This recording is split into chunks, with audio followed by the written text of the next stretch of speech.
Բարի երեկո, եթերում Հայլուրի հիմնական թողարկումն է, ես Քրիստինա Մելքոնյանն եմ, առաջիկա րոպեների ընթացքում առաջարկում եմ դիտել։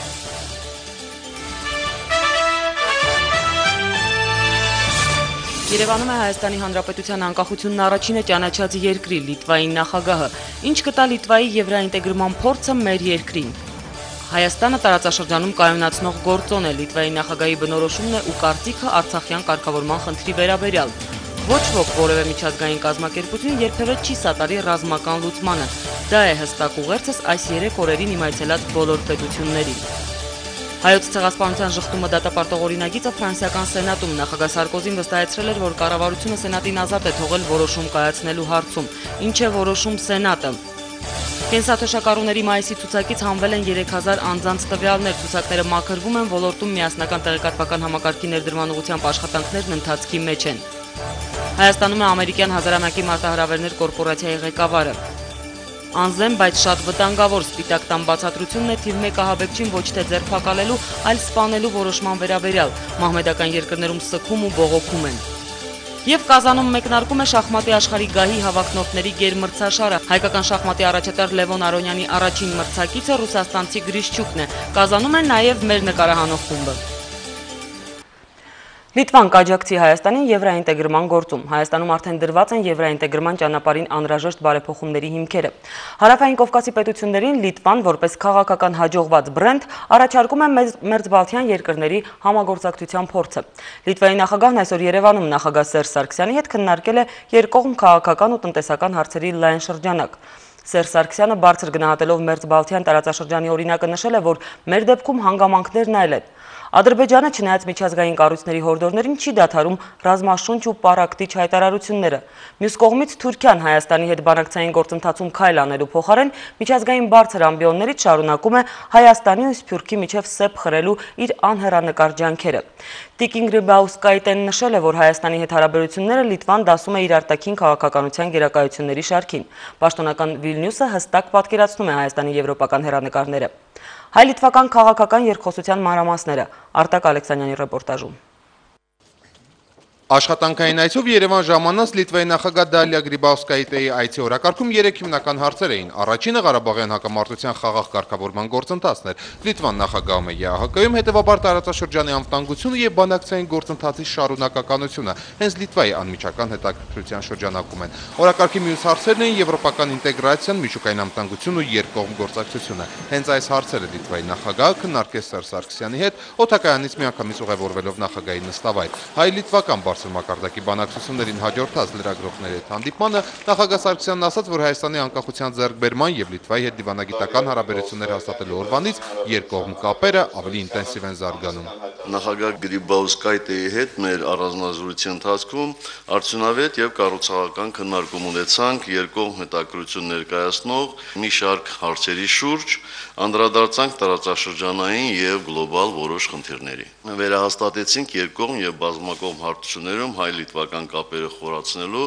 փոխադարձ ցանկությունն ու հանձնառությունը։ Նախագահ Սարգսյանը շնորհակալություն հայտնեց Լիտվայի նախագահին այդ երկրի խորհրդարանում հայոց ցեղասպանության միաձայն ճանաչման համար, որը վկայությունն է լիտվացի բարեկամ ժողովրդի բարձր բարոյական նկարագրի եւ համամարտկային արժեքները այս ռոպեական շահերից վերդասելու գիտակցման։ Դեռևս 19-րդ դարի վերջին լիտվացի ժողովուրդն արձագանքել է Օսմանյան կայսրությունում թուրքերի իրագործած կոտորածներին, մամուլում հրապարակելով հայ ժողովրդի պատմությանն ու մշակույթին նվիրված հոդվածներ եւ ընդգծելով հայ ու լիտվացի ժողովուրդների պատմական ճակատագրերի նմանությունը։ Լիտվայի նախագահն իր հերթին շնորհավորեց Հայաստանին Եվրամիության հետ բանակցություններում եւս երկու գլուխների քննարկումն ավարտելու համար։ Լիտվան բարեփոխումների եւ բանակցությունների հարուստ փորձ ունի։ Մենք պատրաստ ենք փոխանակելու մեր փորձը եւ օգնելու ձեզ նախապատրաստվել բանակցության գործընթացին։ Իհարկե այնքանով, որքանով հիմա դուք ցանկություն կհայտնեք։ Այցի օրակարգի երկրորդ հարցը ըստ Դալիա Գրիբաուսկայտեի միջուկային էներգետիկայի հետ կապված ծրագրերն են։ Ֆուկուսիմայից հետո աշխարհը ձգտում է միջուկային անվտանգության ավելի բարձր չափորոշիչներ ապահովել։ Հենց այդ պատճառով Եվրոպան սկսում է իրականացնել իր տարածքում գործող միջուկային էներգետիկ օբյեկտների ստրես տեստավորում։ Սեփական անվտանգության համար կխնդրեի, որպեսզի նույնն անեն Եվրոպական միության բոլոր հարևանները։ Դա ոչ միայն անվտանգության համար է արվում, այլև ազգերի միջև վստահությունն ամրապնդելու նպատակով։ Տեղեկատվությունը պետք է բաց եւ հրապարակայնորեն փոխանակել։ Քննարկելով այս հարցը ձեր հանրապետության ղեկավարի հետ հասկացա, որ Հայաստանը պատրաստ է դրան։ Եվ վերջապես վերջինը, բայց ոչ պակաս գլխավոր երկկողմ հարաբերություններն էին։ Քաղաքական բարձր մակարդակի գործակցությանը պետք է հետևի նաև տնտեսականը, որին Լիտվայի նախագահի խոսքով սպասում է պայծառ ապագա։ Լիտվացիները պատրաստ են ներդրումներով գալ Հայաստան եւ ողջունել հայկական նախաձեռնությունները Լիտվայում։ Արտակ Ալեքսանյան, Արմեն Անդրեասյան, Հայլուր։ Բաքուն միայնակ է իր ցանկություններում եւ մեկուսացած Արցախյան բանակցություններում։ Նախագահ Սարգսյանի հետ բանակցությունների ավարտին ԵԱՀԿ-ում նախագահող Լիտվայի առաջնորդը հայտարարել է, որ ոչ մեկ այդ թվում եւ ոչ մի միջազգային կազմակերպություն երբևէ չի սատարի Արցախյան հակամարտության ռազմական լուծմանը։ Այս հայտարարությունը հնչել է Ալիև կրծերի վերջին օրերին նոր թափ հավաքող ռազմաշունչ հայտարարությունների ու շփման գծում նոր արկածախնդրությունների ֆոնին։ Մեր երկիրը գնահատելով որպես տարածաշրջանում կայունացնող գործոն, Տիկին Գրիբաուսկայտեն վստահություն է հայտնել, որ խաղաղ ճանապարհով հնարավոր է հասնել խնդրի կարգավորմանը եւ աջակցություն հայտնել կողմերի միջև վստահության մթնոլորտ ձևավորելուն ուղղված ծրագրերին։ Նախագահ Սարգսյանը վկայակոչել է պետականաշինության Բալթյան երկրների փորձը, հավելելով, որ նույնը ցավոք այսօր անհնար է կիրառել մեր տարածաշրջանում, ինչի միակ պատճառը Ադրբեջանի մեր ժամանակների համար անհարիր պահվածքն է։ Սերժ Սարգսյանը մեկ անգամ եւս վերահաստատել է Հայաստանի հանձնառությունը հակամարտության խաղաղ կարգավորմանը եւ ողջունել ԵԱՀԿ Մինսկի խմբի միջնորդների ու անձամբ Ռուսաստանի Դաշնության նախագահի հակամարտության կարգավորման ուղղված ջանքերը։ Ադրբեջանի պահվածքը նախագահ Սարգսյանը գնահատել է իրավիճակը լարող, ինչը հարվածում է բանակցային գործընթացին։ Ադրբեջանը որպես մարտավարություն ընտրել է ձգձգման քաղաքականությունը եւ ըստ էության իր համար հարմար առիթի է սպասում նոր ռազմական արկածախնդրություն սկսելու համար, հայտարարել է Սերժ Սարգսյանը։ Ցավոք սրտի Ադրբեջանը շարունակում է լարել իրավիճակը, կրկնվող եւ քաղաքակիրթ երկխոսության որևէ չափանիշներին չհամապատասխանող հայտարարություններով, որոնք լուրջորեն հարվածում են բանակցային գործընթացին։ Մեր երկրի բարձրաստիճան հյուրը Լիտվայի ու ԵԱՀԿ գործող նախագահ Դալիա Գրիբաուսկայտեն 2 օր առաջ ստիպված էր անձամբ ունկնդրել այդպիսի հայտարարություններ։ Նրան ներկայությամբ Իլհամ Ալիևը կրկին ոչ կոռեկտ արտահայտվեց Հայաստանի հասցեին։ Եվս մեկ անգամ խեղաթյուրեց ոչ հեռավոր պատմությունն ու յուրովի խմբագրեց միջազգային իրավունքն ու բանակցային process-ը։ Ըստ էության Ադրբեջանը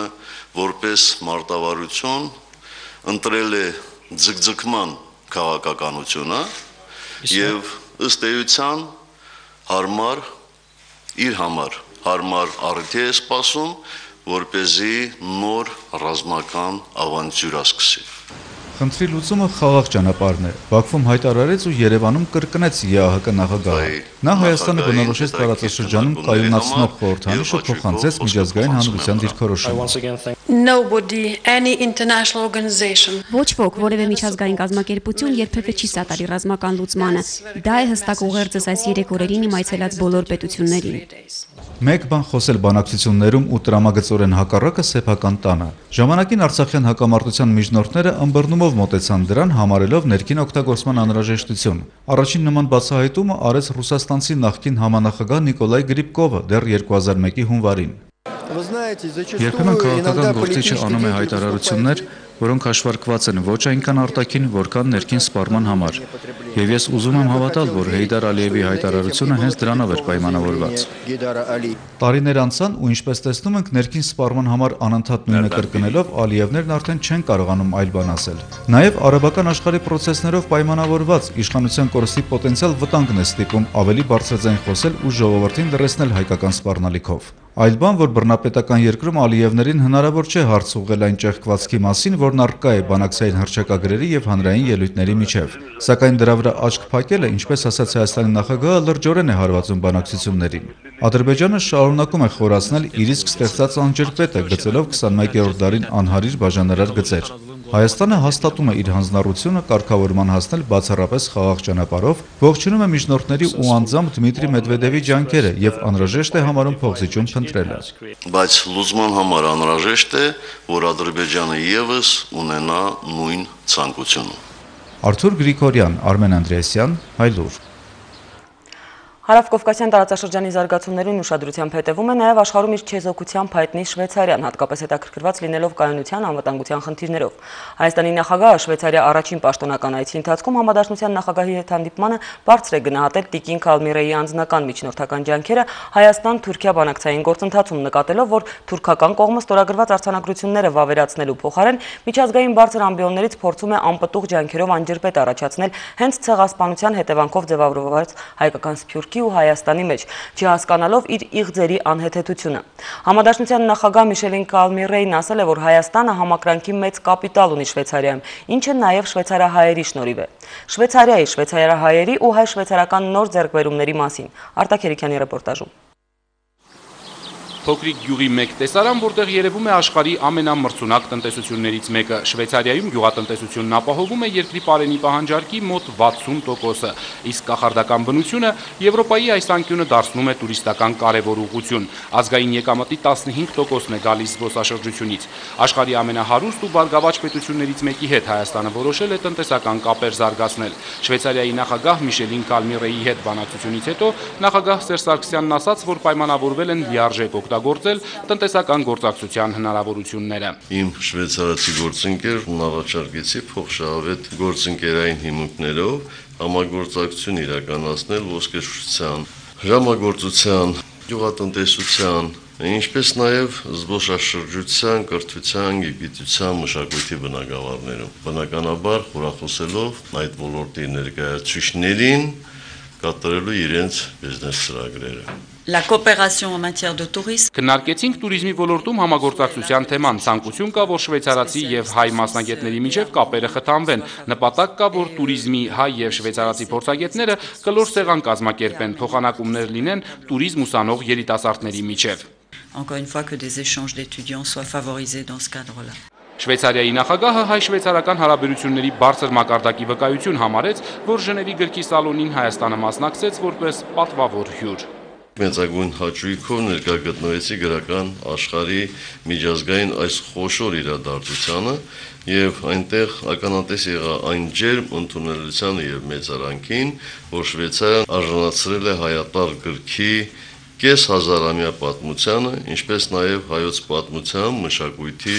հայ գրական գործիչների եւ հայ արվեստագետների գործունեության լուսաբանմանը։ Ցանկանայի հատուկ արժևորել այն կարևոր դերակատարությունը, որ ստանձնել է Շվեյցարիայի հայ համայնքը այս արժանահիշատակ իրադարձության իրականացման համար։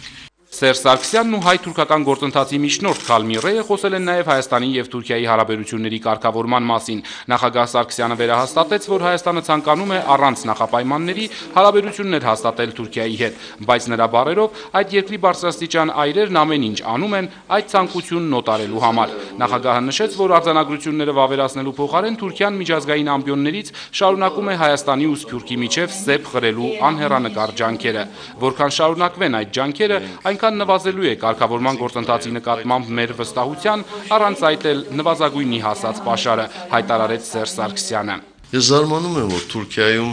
քաջ չեն գիտակցում, որ ցեղասպանության արդյունքում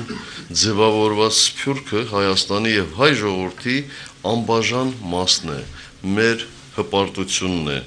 մեր ուժն է։ Սփյուռքահայերը աշխարհում մեկ սփռված Հայաստանի դեսպաններն են, որոնք պաշտոնապես, ինչպես Շվեյցարիայում մեր դեսպան աշխարհահռչակ Շարլ Ազնավուրը,